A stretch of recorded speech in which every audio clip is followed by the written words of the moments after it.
নমস্কার বন্ধুরা, তনবিনা রান্নাঘরে আপনাদের সবাইকে স্বাগত। আজকে আমি আপনাদের সঙ্গে শেয়ার করব নিরামিষ চানা পনিরের রেসিপি। আর এই নিরামিষ চানা পনিরের রেসিপিটা নান, রুটি বা জিরা রাইস পোলাওর সঙ্গে খেতে কিন্তু ভীষণ ভালো লাগে। তাহলে আসুন ভিডিওটি দেখে নেওয়া যাক। এই রান্নাটা করার জন্য আমি এখানে 150 গ্রাম কাবলি ছোলা রাতেই ভিজিয়ে রেখেছিলাম। এবার এটাকে প্রেসার কুকারের মধ্যে নিয়ে নিচ্ছি। যদি আপনাদের হাতে সময় কম থাকে তাহলে কাবলি ছোলাগুলিকে গরম জলে ভিজিয়ে 7-8 ঘন্টাও রেখে এভাবে করতে পারবেন। এবার আমি এখানে দিয়ে দিচ্ছি 1 গ্লাসের মতো জল। এবার জলের মধ্যে দিয়ে দিচ্ছি 2 টুকরো দারচিনি, দিয়ে ঢাকনাটা লাগিয়ে আমি 3টার মতো সিটি দিয়ে নেব। চানা পনিরটা বানানোর জন্য একটা মশলা তৈরি করে নিতে হবে। এর জন্য আমি একটা মিক্সিং জারের মধ্যে নিয়ে নিয়েছি মাঝারি সাইজের একটা টমেটোকে 4 টুকরো করে, দিয়েছি 5টা কাঁচা লঙ্কা, 2 টুকরো আদা আর দিয়েছি 10টা কাজু বাদাম। এবার দিয়ে দিচ্ছি 1 চামচ চারমগজ। এখানে চারমগজের পরিবর্তে কিন্তু পোস্তদানাও ব্যবহার করতে পারবেন। আর দিয়েছি 1 চামচ জিরে গুঁড়ো। জিরে গুঁড়োটা দিয়ে অল্প একটু জল দিয়ে দিচ্ছি। আমি এখানে একসঙ্গে জিরে গুঁড়োটা দিয়ে ভালো করে একটা পেস্ট বানিয়ে নেব। পেস্ট বানানো হয়ে গিয়েছে। এইবার পনিরগুলি ভাজার জন্য আমি এখানে একটা কড়াই বসিয়ে দিয়েছি, দিয়ে 3 টেবিল চামচ সর্ষের তেল দিয়েছি। তেলটা হালকা গরম হয়ে গিয়েছে। এবার এর মধ্যে পনিরগুলি দিয়ে দিয়েছি, দিয়ে সামান্য পরিমাণে নুন দিয়েছি আর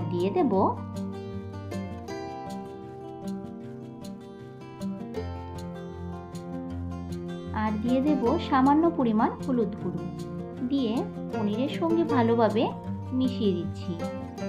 এই সময় গ্যাসের ফ্লেমটাকে মিডিয়ামে রেখে পনিরগুলিকে হালকা একটু ভেজে নেব।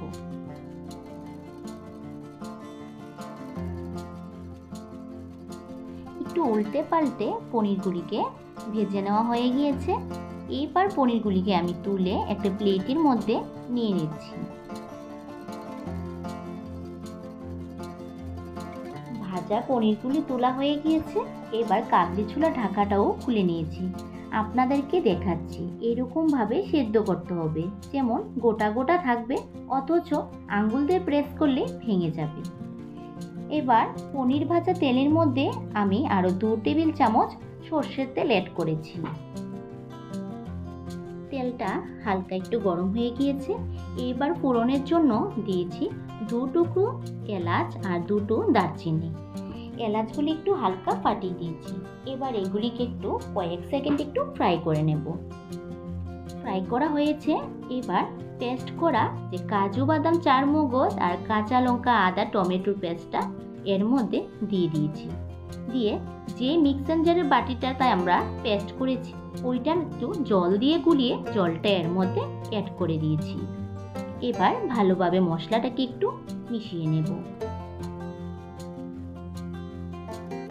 মিশিয়ে নেওয়ার পর গ্যাসের ফ্লেমটাকে মিডিয়ামে রেখে এর মধ্যে দিয়েছি 1 চামচ হলুদ গুঁড়ো, 1/2 চামচ নুন আর দিয়ে দেব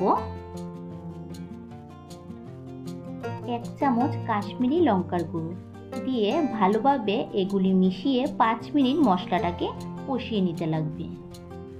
গ্যাসের ফ্লেম কিন্তু মিডিয়ামে রেখে মশলাটাকে কষিয়ে নিতে লাগবে। যদি এই সময় গ্যাসের ফ্লেম বাড়ানো থাকে, যেহেতু কাজু আর চারমগজ আছে, এই মশলার সঙ্গে খুব তাড়াতাড়ি কিন্তু কড়াইয়ের নিচে লেগে যেতে পারে। তার জন্য মিডিয়াম ফ্লেমে মশলাটাকে ভালোভাবে কষিয়ে নিতে লাগবে। দেখুন মশলা থেকে তেলটা কিন্তু ভালোভাবে সেপারেট হয়ে গিয়েছে আর মশলাটাও ভালোভাবে কষানো হয়ে গিয়েছে। এবার এর মধ্যে দিয়ে দিচ্ছি সেদ্ধ করে রাখা কাবলি ছোলা, দিয়ে মশলার সঙ্গে ভালোভাবে মিশিয়ে নিচ্ছি।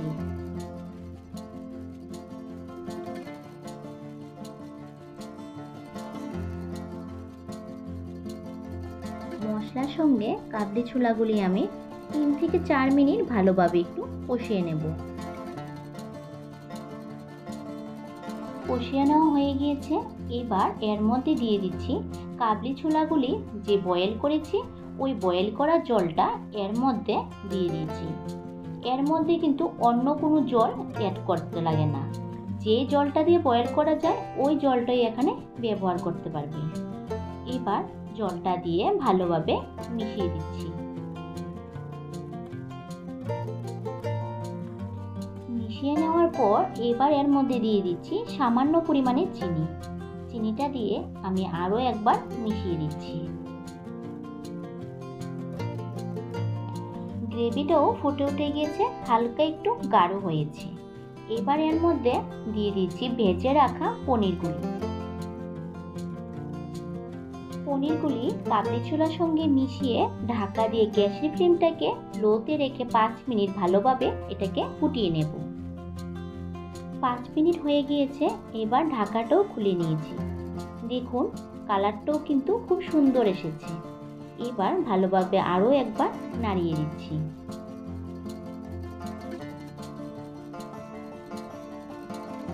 ঢাকা খুলে এবার এর মধ্যে দিয়ে দিয়েছি 1 চামচ কাসুরি মেথিকে হাতের মধ্যে একটু ঘষে ছড়িয়ে দিয়েছি।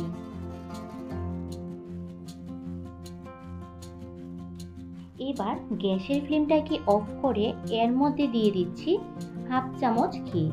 যদি কারোর ঘি দেওয়া আপত্তি থাকে তাহলে এখানে 1/2 চামচ গরম মশলা গুঁড়ো ব্যবহার করতে পারবেন। আমাদের তৈরি হয়ে গিয়েছে চানা পনির।